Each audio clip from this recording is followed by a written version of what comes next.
Car को आगरू पछरू धक्का देला दुईटी ट्रक। घटनास्थल दुईटी ट्रक फेरार। अल्पके वर्तिले कार रे बसिथिबा 4 जण व्यक्ति।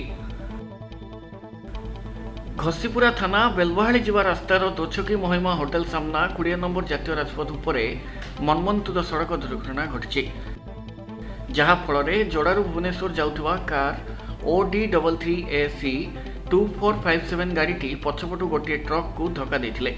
संगे संगे आउ गोटे ट्रक द्रुत गति आसी कार पछपटू धक्का देथिला। सौभाग्यवशतः अल्पके 4 जण व्यक्ति सामान्य आहत होइतिबा देखिबाकू मिलछि।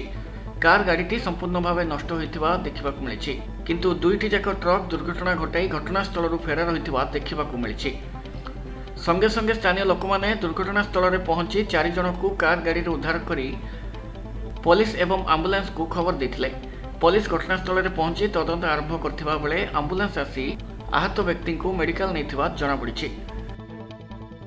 आनंदपुर उपेंद्र कुमार साहू रिपोर्ट, स्वस्तिक न्यूज।